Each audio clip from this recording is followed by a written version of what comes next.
Alright guys, so I'm just going to go ahead and warn you now that this video is either going to be an amazing success or it's going to be an epic failure. If you saw my video where I put the rubber bands around the computer, and then of course we all know how that video turned out, that was not a very good one. I have 1,600 rubber bands left over from that video. I don't really have a use for 1,600 rubber bands, and I didn't have anything planned for them. So I figured that gave me the perfect excuse to build a catapult and then have all of these rubber bands be the like the slinging force. So that's what we're gonna do. We're gonna build a catapult. If you've watched this channel before, you know that I don't really build anything because I'm not very good at it, and nothing that I build really works out all that great. But that's not going to stop us. We're going to build this catapult, and it's like I said, it's either going to be an amazing success or a major failure. So let's look at the blueprints.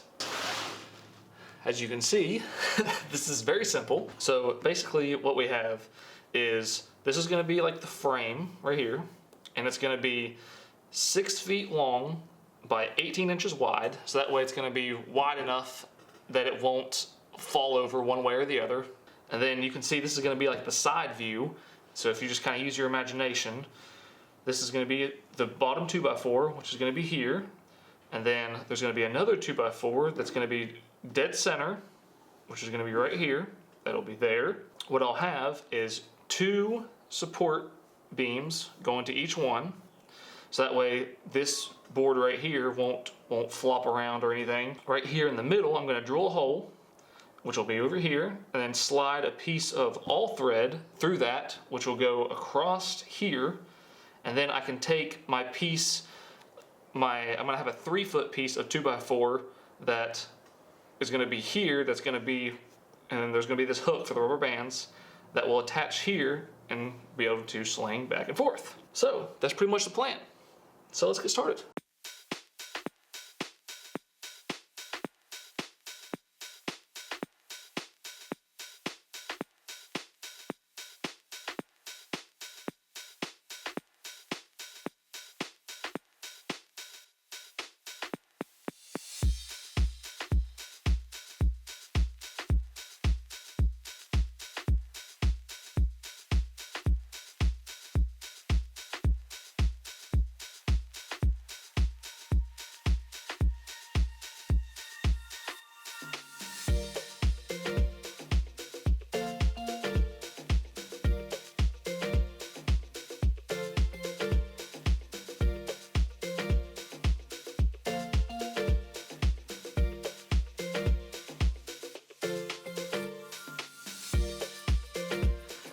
Alright guys, so I think you guys pretty much get the picture. You see how it's coming together. So obviously we have the frame like I showed you in the picture, and then we have these 2 beams right here where I'll put the hooks where the rubber bands will pull from, and you just saw me make this support beam. So I don't think you really need to see me do 3 more of these support beams because they're all going to be the exact same way. I'm just going to put 1 here, and then 2 on this side. So I'm going to do that, and then we'll come back. Alright, as you can see, I have all 4 of these support beams right here. You can see them there and there. But now I'm having a whole new set. Not really a new set of problems, but my problem now is that where I just have this one going across in the front and one more going across in the back. If you put pressure on these like this, you can see the whole thing kind of flexes back and forth. So that's definitely no good. That's just going to collapse probably. So I'm going to cut some more of those, 3 more or so, to really strengthen it up. And I'm also kind of worried about these right here kind of collapsing in because there's not really a whole lot holding these back. So putting those support beams across the middle should help with that too. So let's get to it.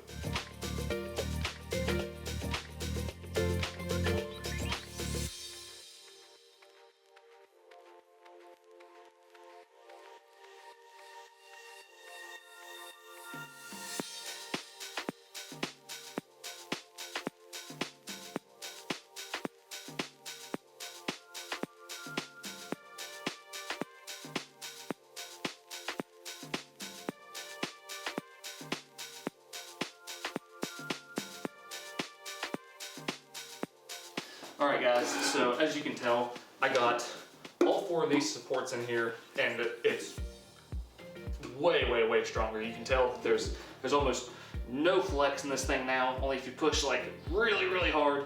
And there's no more of this like back and forth flex. Everything is just rock solid. So I think we're gonna be good there. My drill is starting to die, so I'm gonna have to call it a night. But before the drill dies, I'm gonna try to get one more thing done. I'm going to, this right here is where that piece of all thread is gonna go, and then that's obviously where the arm is gonna mount for the catapult. So I'm gonna take 2 more pieces of 2x4 that are about this tall, and I'm gonna screw them to these 2 boards. So that way it'll be doubled up down here, so it should be strong enough to handle all the force from the rubber bands and that all thread jerking around in there. So I'm gonna try to get that done, and then I'm gonna call it a night.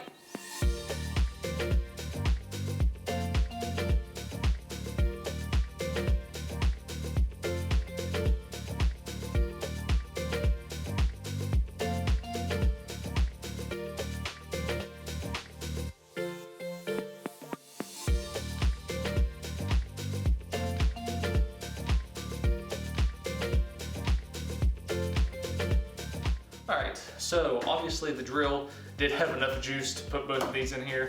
So that's going to be it for today.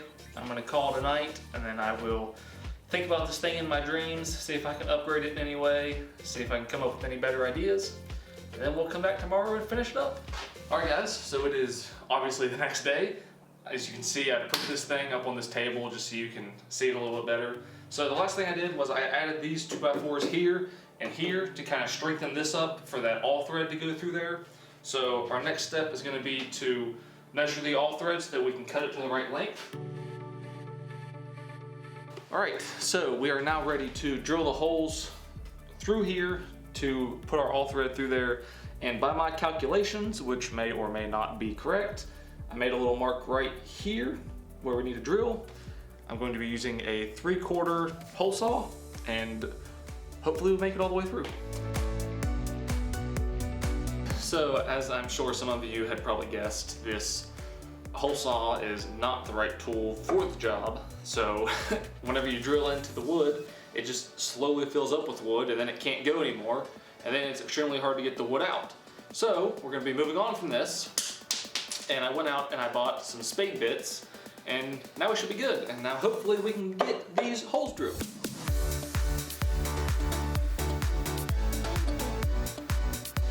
Alright, so we have both of our holes drilled, and we have a slight issue that it's not anything major, it just kind of makes me look like an idiot.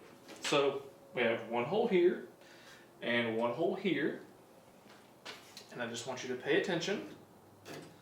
Whenever we stick this rod through here, you can see right here, it doesn't even line up. This hole that we drilled is probably, I don't know, 1.5 inches or so taller than where the rod is actually going to go. So, like I said, not a huge, well, actually it looks like the rod's just a little bit bent. So like I said, it's not a huge issue, but it doesn't make me look like an idiot. So we're going to have to drill another hole. Alright, so I decided against drilling another hole in here because I don't want to weaken it, and with a little bit of trial and error I found that I can just kind of bend this rod up just a tiny bit and actually get it in the hole and out the other side. So that's the approach I'm going to take, because I really, like I said, I really don't want to weaken this. So I have our arm that is going to slide onto this rod, and then this will be the arm that, you know, slings whatever it is we're slinging. So I'm going to go ahead and slide this onto the rod, and then we'll just tap it on through. Alright, so here it can rotate back and forth freely. So for our next step, we're going to be attaching some hardware. I have these 2 hooks that I'm going to put one here, and then of course one here on the other side, and that will be where our rubber band's attached to. And then I have a 3rd hook that I'll put on the arm like this, and then that will keep everything locked together, and that'll give us all of our force for our arm to sling whatever it is we're slinging. So let's go ahead and get these hooks in.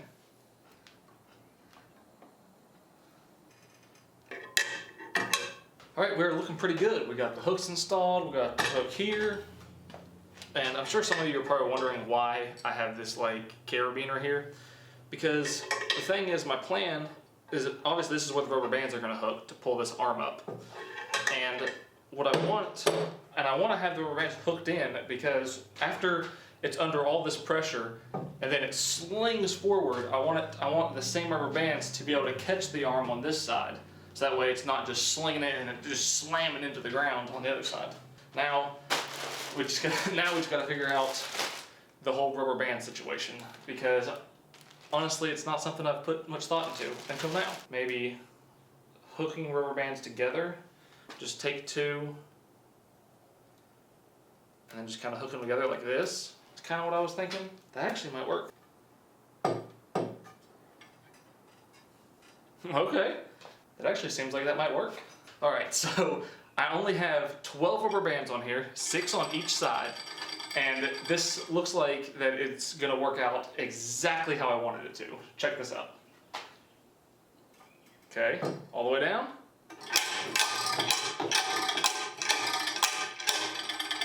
So far things are looking really good. That's exactly how I wanted this thing to perform.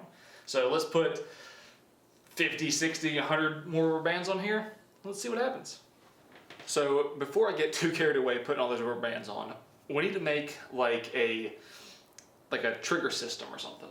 So what we're gonna do is, obviously our arm is gonna come down here. I have some eyelets that we're gonna screw into this board, and we're gonna screw one into this board, then have like a pin that goes through to hold this in place, so then we can stand behind our catapult and pull the pin and then sling whatever we're slinging. We're gonna add this little tiny board. We're just gonna add this right here. Now we have this little board mounted in here. Now we'll just put our 2 eyelets here and here, and then we'll put one up there. So in case you haven't caught on yet, this is how this is gonna work. So I added the eyelet here, I added one here and one here. So now, whenever I bring this arm down, I can take, I think this is what I'm gonna use as like the pin. What I'm gonna do is have this screwdriver as the pin, and then I'll just tie a rope around the handle so that I can stand, 4 or 5 feet back, and then pull the screwdriver out. So I can push this down and stick the screwdriver in there, and this acts as the pin, and then I'll have the rope around it, and whenever I go to pull it,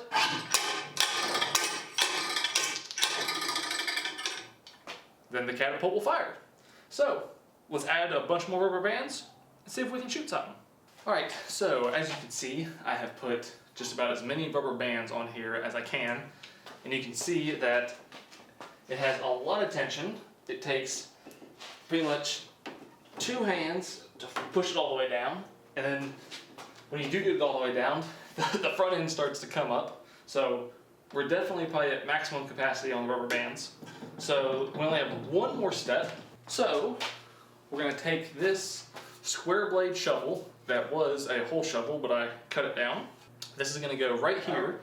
So this way we'll have kind of like a little basket to hold the things that we launch. So I'm just going to duct tape this in place because I think that should be sufficient. This seems sturdy. I don't think it's gonna hurt anything. All right, I think we're ready to take this thing outside and shoot it. All right guys, so obviously we have the catapult outside now, and we're going to test it out with a golf ball. Something light and simple for our first test fire. Just make sure everything's working, make sure everything's going according to plan. So let's get this thing down here. And I wish we could put the golf ball up here, but we're not gonna be able to. So we'll just put it right there. All right, here we go. 3, 2, 1.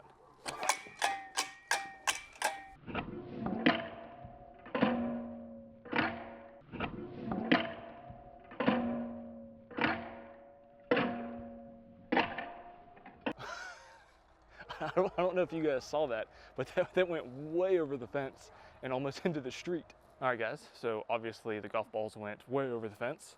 So let's try a couple old bananas, see how they do. I'm really surprised at how strong these rubber bands are. 1 banana, 2 banana, 3, 2, 1.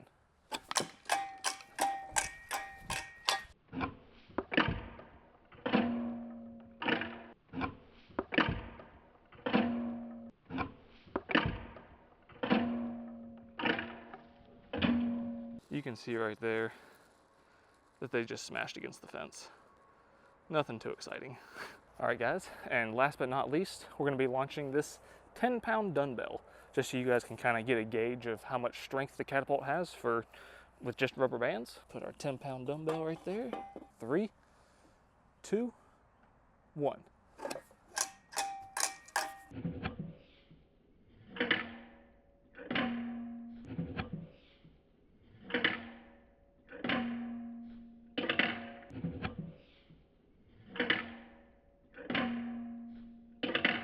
So as you can see, it launched from right here, from right here, and then it went 1, 2, 3, 4, 5, 6. So it launched this dumbbell about 6 feet. That's nothing crazy impressive, but then again, we are using a catapult with only rubber bands. So it's still pretty impressive, especially that it can launch golf balls clear over my fence, probably 50, 60 feet. So that's pretty impressive.